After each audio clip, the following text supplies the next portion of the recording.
commencer par se présenter peut-être et puis présenter le collège en vidéo en mettant la vidéo des espaces dans son intégralité. Et puis ensuite, on lancera parce que c'est plus facile de se faire une image quand on va parler, de voir un peu les espaces convoqués.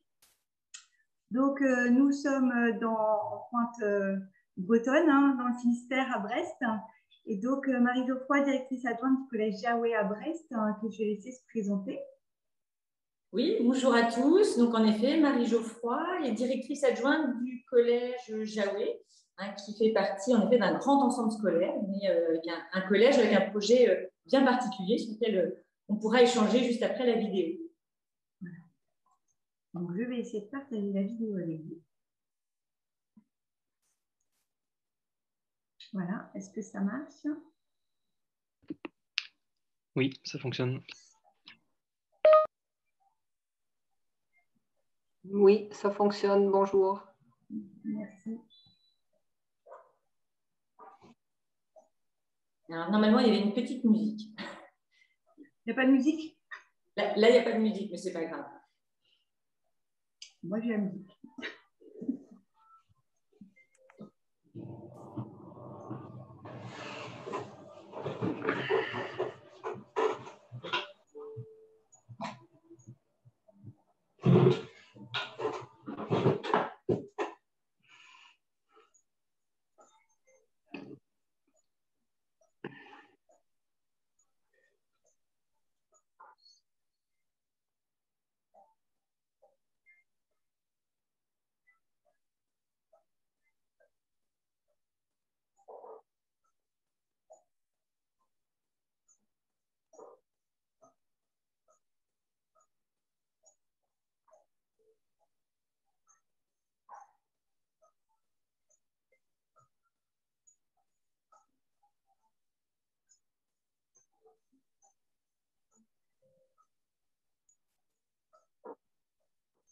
Donc, c'est un bâtiment qui a été entièrement reconstruit. Marie, est-ce que tu peux commenter s'il n'y a pas de musique? Ah oui, bien sûr, oui, tout à fait.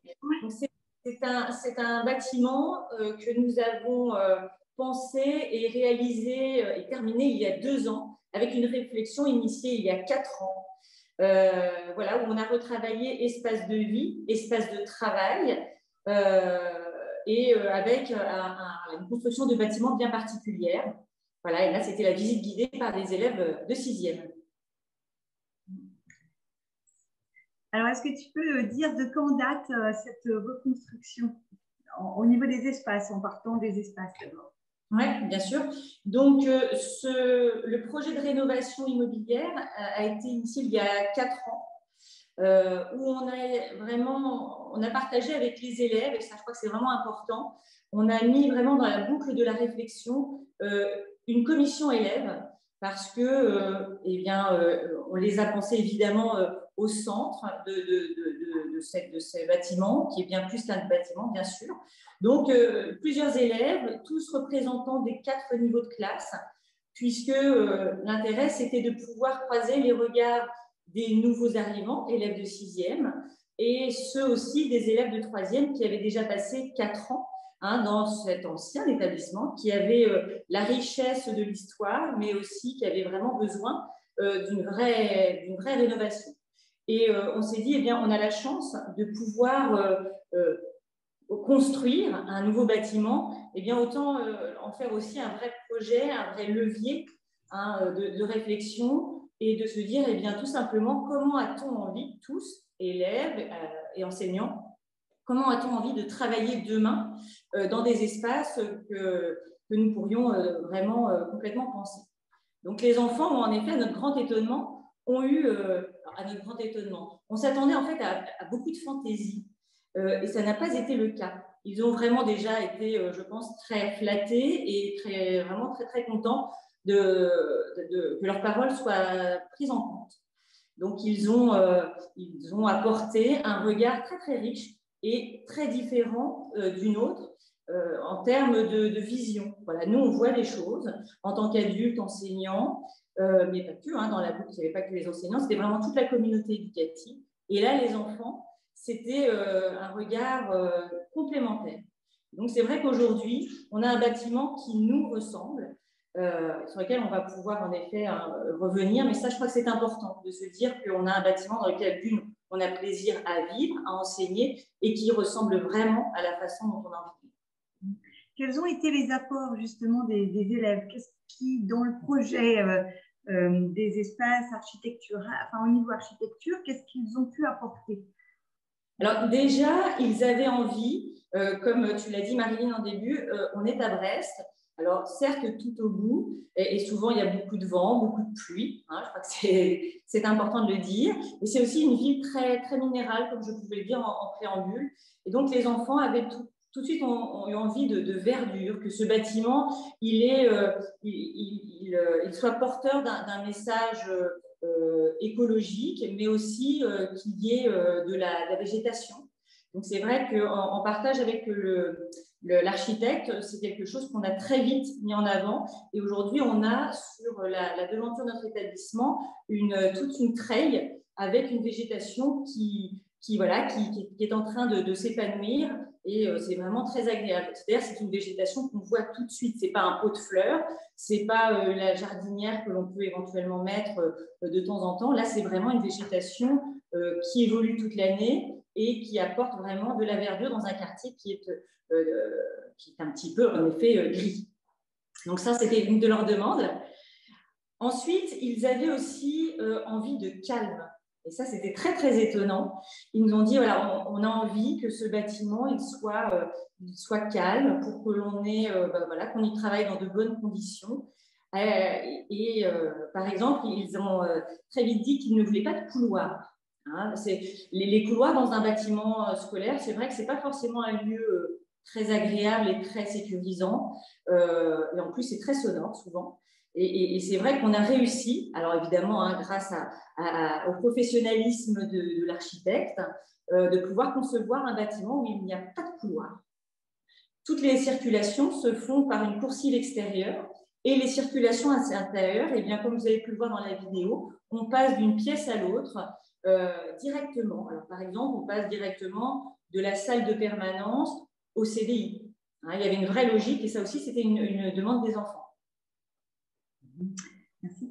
Et alors, cette construction, voilà, c'est pas le point phare, enfin le point fort non plus du projet, ça vient vraiment appuyer un projet pédagogique qui était déjà à l'œuvre avant cette reconstruction et qui est encore plus fortement à l'œuvre aujourd'hui et qui d'ailleurs a évolué.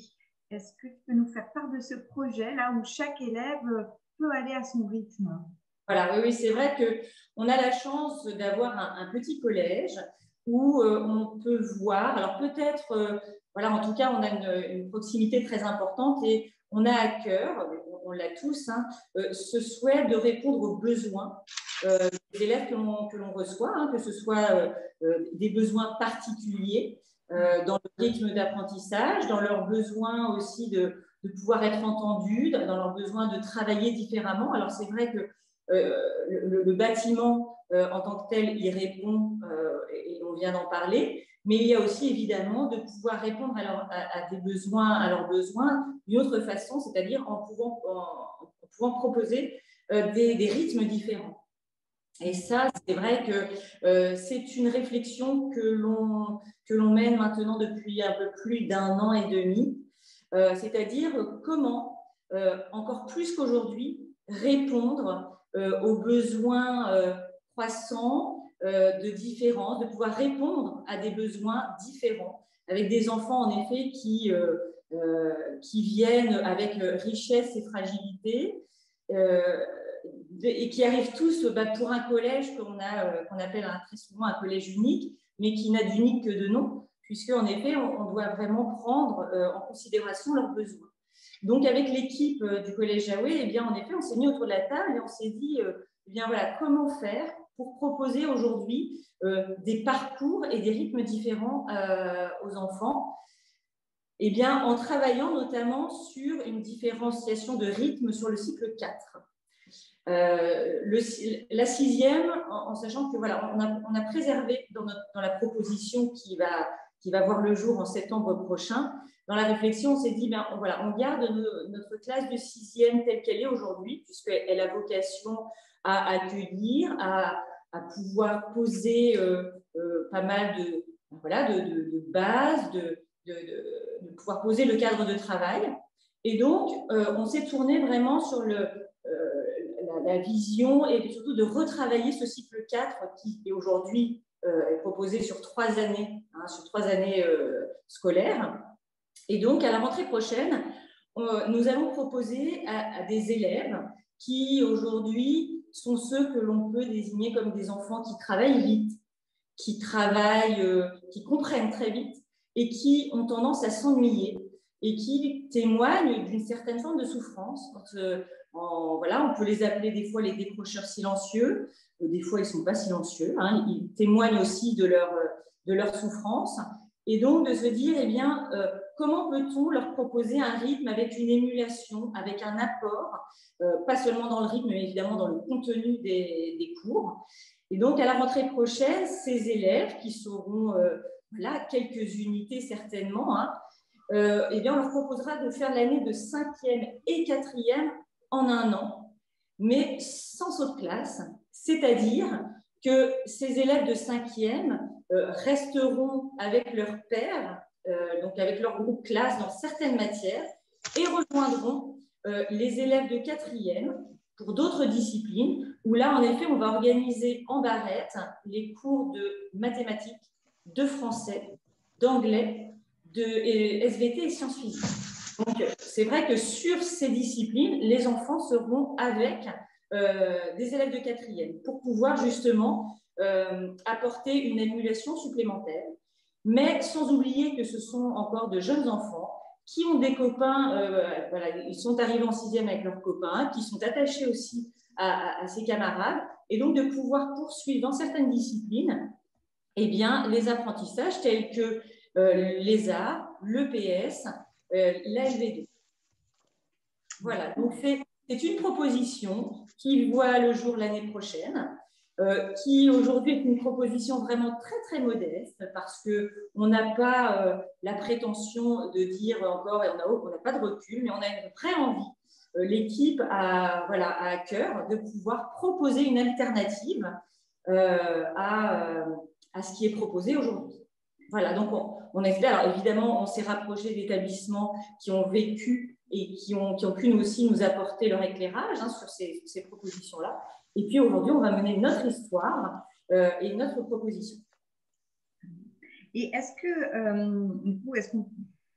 l'inverse est possible, c'est-à-dire des élèves de 4e qui pourraient aller dans d'autres groupes en 5e, oui. Des élèves qui auraient besoin peut-être sur certaines notions non acquises de retrouver un peu de souffle, quoi.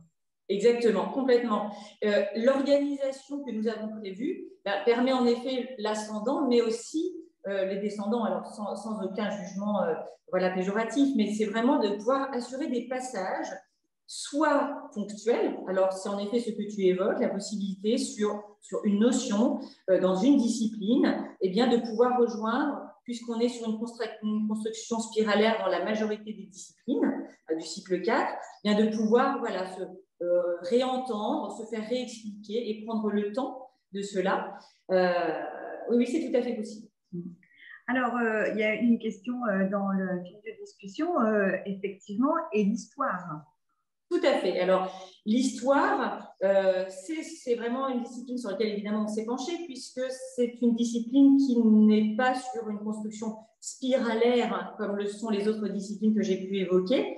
Et là, en effet, on est en train de travailler avec des formateurs pour pouvoir apporter connaissance, mais aussi pouvoir entraîner à la compétence du programme d'histoire-géographie du niveau 4e. Voilà. Donc, on travaille sur les notions de plan de travail et puis on est encore en cours de formation là-dessus. Alors, les élèves, est-ce que toutes les classes de 4e et de 5e seront en barrette? C'est vrai que tu as dit que c'était un petit collège, mais tu n'as pas forcément précisé le nombre d'élèves et le nombre de classes. Alors, on est aujourd'hui sur un effectif de 150 élèves. Alors, on a la chance, c'est un collège qui va bien et qui va de mieux en mieux, mais qu'on souhaite conserver à cette échelle pour pouvoir avoir ce genre de proposition parce que justement, on a aujourd'hui donc 2 classes niveau et c'est vraiment la structure idéale pour pouvoir avoir ces propositions-là. Et en effet, on va avoir les 2 cinquièmes en barrette avec les 2 classes de quatrième. Parce que l'idée, c'est évidemment pas de faire de groupes de niveau où on va en effet mettre les élèves du dispositif mon collège en 3 ans dans une classe et les autres dans l'autre. Pas du tout. C'est vraiment de pouvoir proposer à tous les élèves montée et descente dans les 2 classes. Alors, la question aussi des critères de choix, comment vont se décider ces changements de groupe? Voilà. Est-ce que ce sont les élèves qui sont volontaires? Est-ce que ce sont les enseignants qui décident? Est-ce que c'est par rapport à des notes? On reviendra tout à l'heure sur votre système d'évaluation, mais voilà, est-ce que ce sont... Comment se décident ces changements de groupe et ces changements de classe? Alors, c'est vrai que ça a fait l'objet de pas mal d'échanges parce que pour nous, c'est essentiel. C'est-à-dire que le discernement des enfants qui vont faire en effet ce cycle 4 en 2 ans, eh bien, il fallait vraiment que les choses soient très, très claires. Alors déjà, évidemment, avec l'équipe. Donc, c'est vraiment une combinaison de regards. La première chose, c'est de pouvoir avoir le temps du discernement. C'est-à-dire que nos élèves de 6e actuels, on a eu le temps sur l'année scolaire de pouvoir les voir travailler, déjà eux, les voir travailler avec les autres, donc, et ce dans toutes les disciplines. Donc déjà, c'est un croisement de regard. Ensuite, ça va être une proposition à l'élève qui, évidemment, doit être volontaire, acteur, moteur, parce que c'est vraiment un choix important, qui doit toujours répondre à un besoin, certes, mais aussi à une volonté. Et si l'enfant nous dit « Ah non, non, mais moi, je n'ai pas du tout envie, je suis bien avec mes copains et ça ne m'intéresse pas », eh bien, évidemment, qu'on respectera ce choix et ça n'est qu'une proposition, encore une fois. Et puis après, c'est la proposition à la famille pour que ce soit vraiment une décision bien partagée, puisque c'est quand même très engageant en termes de travail, en termes de… Ben, ça bouge quand même pas mal de lignes. Et puis, il faudra que tous, tout acteur autour de l'enfant soit très, très vigilant sur cette proposition qui doit apporter du bien-être, qui doit répondre à un besoin. Et si ça n'est pas le cas, on se donne aussi la possibilité d'un retour, tout simplement, sur le groupe classe classique, fonctionnement avec les pairs de 5e. Merci. Alors, donc je parlais de cette question de l'évaluation. Comment est-ce qu'on évalue pour s'adapter au rythme de chacun? La question revient plusieurs fois là dans le fil de discussion aussi. Comment vous travaillez? Voilà, la question des compétences, le travail par compétences et puis l'évaluation. Oui, oui. Alors, c'est vrai qu'au Collège Jaoué, on évalue en 6e exclusivement par compétences. Donc, voilà, c'est quelque chose qui est aujourd'hui notre quotidien. On a aussi la chance d'avoir une adhésion d'équipe voilà, je crois que ça, c'est essentiel. Et ça, c'est valable pour quasiment tous les projets, aussi différenciants et engageants. Donc, c'est voilà, exclusivement par compétences en 6e. Donc, ça veut dire aussi que les enfants, les familles connaissent et sont, voilà, ne découvrent pas du tout la façon de travailler, j'allais dire, en 5e avec ce nouveau projet, par exemple. Voilà, c'est la continuité. En 5e, on est sur toujours les compétences, mais on a également à ce jour encore les notes. J'espère qu'un jour, en effet, on pourra, et en tout cas, voilà, on en parle de plus en plus, mais de pouvoir aussi travailler exclusivement en évaluation par compétences de la 6e à la 3e. Voilà, les choses prennent du temps, c'est normal. Mais en tout cas, les enfants aujourd'hui, même en 5e, ils ont vraiment un regard sur la compétence quand on leur rend les évaluations. Ça a beaucoup plus de sens pour eux. Voilà, ils savent ce qu'ils ont réussi. C'est vraiment tellement plus explicite que la note. Aujourd'hui, la note, elle est complémentaire, mais l'élément premier regardé par les enfants, c'est la compétence. Donc ça, c'est un travail qui est mené par toute l'équipe. C'est aussi les formations que vous avez faites. C'est vraiment l'équipe qui porte ce projet-là et du travail par compétences, de changement dans l'évaluation qui a été fait depuis déjà quelques temps. Oui. Vous travaillez donc sur le plan de travail, tu l'as dit, et puis aussi sur le portfolio. Est-ce que tu peux nous dire deux mots là-dessus? Alors, le portfolio, on est en réflexion parce qu'on sent bien qu'il va nous falloir créer un outil pour en fait, qui sera vraiment le fil rouge de la scolarité, alors de tout élève certes, mais encore plus pour les élèves du dispositif Mon Collège en 3 ans, parce qu'ils vont avoir en effet un rythme différent, ils vont avoir aussi à travailler en autonomie, et on a vraiment aussi envie qu'ils puissent, eux, apporter et contribuer à construire, à attester de leur réussite, de leur questionnement, et que les familles et les équipes aussi puissent venir et contribuent justement à l'élaboration de ce portfolio. Alors aujourd'hui, je ne peux pas en dire beaucoup plus parce qu'on en a pressenti le besoin, mais on n'a pas, et moi certainement pas toute seule, la capacité d'élaborer voilà, cet outil. Donc on a une formation la semaine prochaine avec justement l'ISFEC pour pouvoir faire notre portfolio par rapport à notre projet. Alors, notre projet d'établissement, mais notre projet Mon Collège en 3 ans. Donc, tu as parlé beaucoup de formation, etc. On voit bien tous les points qui sont abordés et on n'a pas fait encore tout le tour des projets portés. L'équipe d'enseignants est rentrée dans ce projet facilement. Comment est-ce que ça s'est mis en place? Alors, facilement, non, je ne peux pas vraiment dire ça, parce que c'est quand même quelque chose qui questionne dans la mesure où c'est nouveau. Là où, en effet, je pense qu'on est fort de quelque chose, c'est que c'est une décision que l'on a prise ensemble. À aucun moment, voilà, cette décision n'est venue voilà, d'une personne ou d'une autorité. C'est de se dire, là, on était vraiment autour de la table et de se dire, bah, mince, quoi. On a aujourd'hui, on sait, je pense, bien faire dans l'accueil des enfants à besoins particuliers en termes de soutien, voilà, d'accompagnement, de soutien. Mais on n'avait pas, ou pas suffisamment, où les propositions de différenciation n'étaient pas suffisantes. Donc, on était vraiment tous autour de la table et à plusieurs reprises en disant, zut, qu'est-ce qu'on peut faire? Et c'est vraiment venu de l'équipe.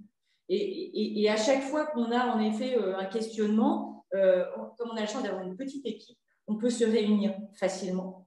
La parole, elle est assez libre, donc les questionnements, les frilosités, elles sont dites. Alors, on n'a pas toujours la réponse tout de suite. Moi, je ne l'ai pas forcément.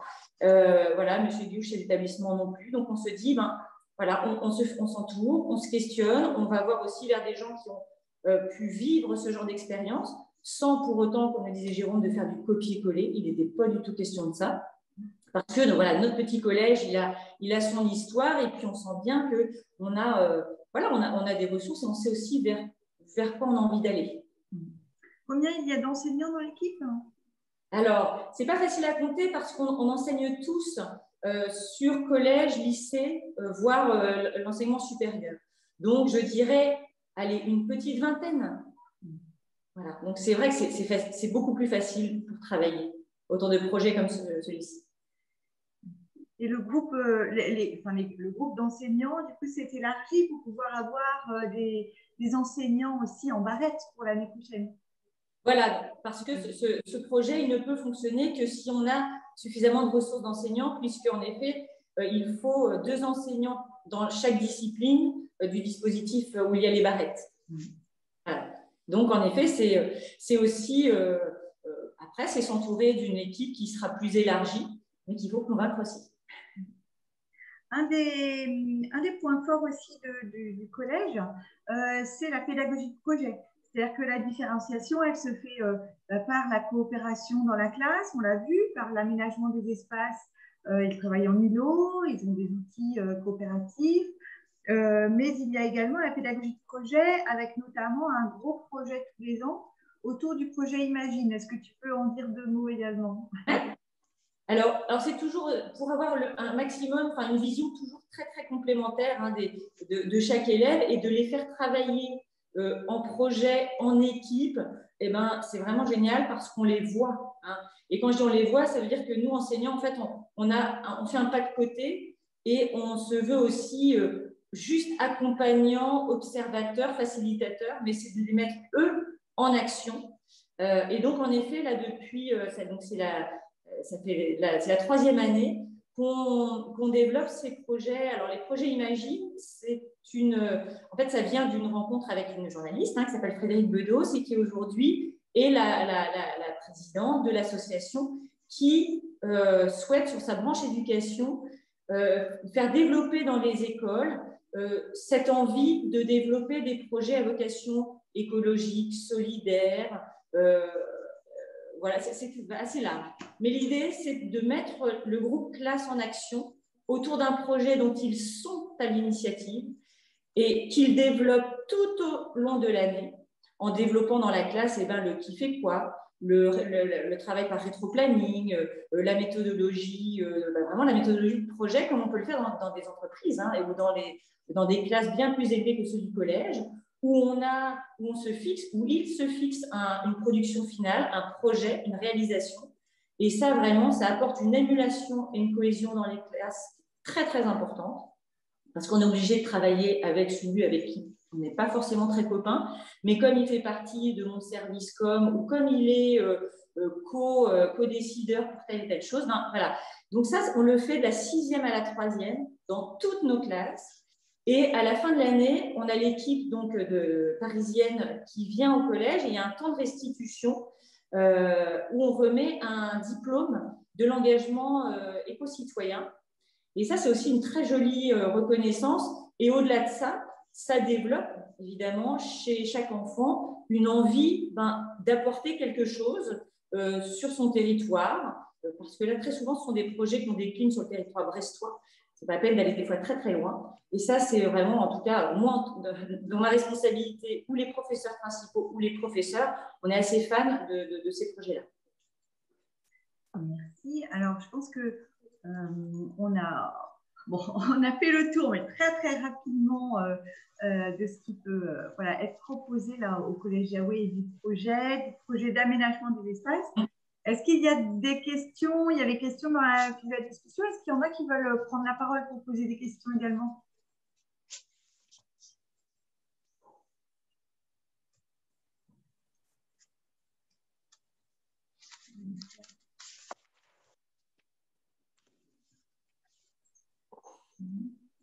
Alors, Jacqueline pose la question, est-ce que les classes sont mélangées sur les projets Imagine? Non. Chaque classe a un projet. Par contre, la thématique est commune par niveau de classe. L'entrée en seconde. Pardon? L'entrée en seconde pour ces élèves qui ont fait le cycle en 2 ans. Comment ça se passe? Alors, au jour d'aujourd'hui, je ne peux pas vous dire puisqu'on est sur, en effet, une année 1. Alors, en tout cas, sur une première partie, en tout cas sur une première étape de ce que l'on imagine, parce qu'on a aussi plein d'idées pour la suite, mais on veut faire les choses tout doucement et avec plusieurs temps d'évaluation. Alors, la première année, c'est en effet ces élèves qui vont faire 5e, 4e en 1 an, mais à la fin de l'année, ils vont passer en 3e. Donc, il y aura forcément, évidemment, saut de classe. Ils ne vont pas refaire une année de 4e, puisqu'ils auront validé les attendus de fin de 4e. Si ça n'est pas le cas, parce qu'évidemment, si les évaluations ne vont pas dans le sens d'un passage, eh bien, ils resteront sur une 4e. Par contre, si en effet, les attendus sont validés et que le conseil de classe acte pour un passage en 3e, eh bien, ensuite, ils font une année de 3e classique. Mais on est déjà en train d'imaginer des parcours de différenciation parce qu'on imagine que ces mêmes enfants, il n'y a pas de raison qu'ils ne s'ennuient plus sur l'année de 3e. Donc, on a vraiment envie, et c'est pour ça qu'on se forme sur un maximum de propositions différenciantes. Mais en effet, pour l'instant, ils vont faire une année de 3e et ensuite une année de seconde. Après, dans l'idée, ce serait évidemment... mais encore une fois, aujourd'hui, ce n'est pas le cas, c'est de pouvoir imaginer un projet où on va complètement enlever la notion de classe sur le cycle 4. Mais on n'en est pas là. Et voilà, on prend les choses les unes après les autres.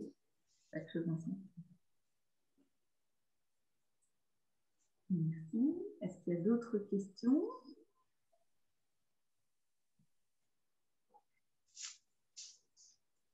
Oui, bonsoir. J'aurais une question, Mickaël, du collège Notre-Dame de Mâcon.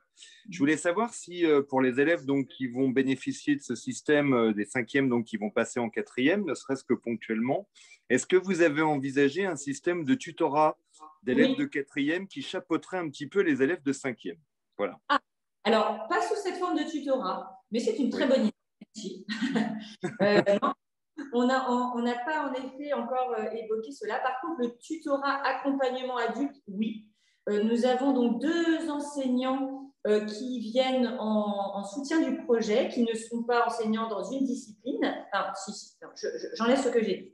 On a 2 enseignants, donc une documentaliste, la documentaliste du collège, hein, qui a un rôle clé, une place clé dans notre établissement, qui connaît vraiment bien les élèves.